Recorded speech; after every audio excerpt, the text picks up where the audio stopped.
Part 4 of our 2-month-long summer tour and road trip extravaganza. We just finished performing at Cavendish Beach Music Festival in Prince Edward Island and then flew to Calgary Stampede for a show that day. Let me tell you, waking up that early and then having a show that day is very tough, but the adrenaline and the crowd is always my best friend. And the crowd at the Stampede was freaking massive and so fun. Back to the hotel to get ready for another early flight to Chicago the next morning just to find out it was delayed and we were going to miss our connection. So we hung out in the lounge to watch the soccer game and had to stay overnight in Texas and then back to Chicago the next morning for our show. This little girl knew every word to my songs and it was so adorable. The next morning it was back to Calgary. We went to our trailer that we left there, reorganized all our things, and then drove to Kelowna to pick up our doggies. Once I got there, I FaceTime with Julia Cole because we have a song together and we had a billboard in Nashville and it was so cool and I'm so sad that I missed my first Nashville billboard. We had a few days off in beautiful Kelowna, then it was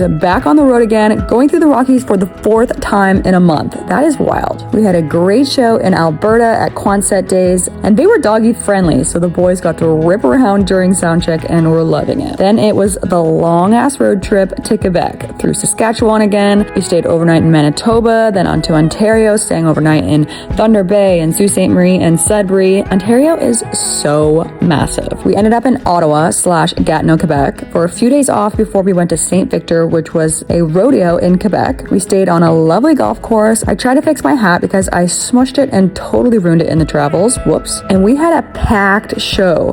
The dogs actually came on stage for the first time for my new song, Dog at the Door, and it was so adorable. The next morning, we drove all the way to PEI again to visit my family, have vow renewals, a little bit of time off, so stick around for part 5. Okay, bye!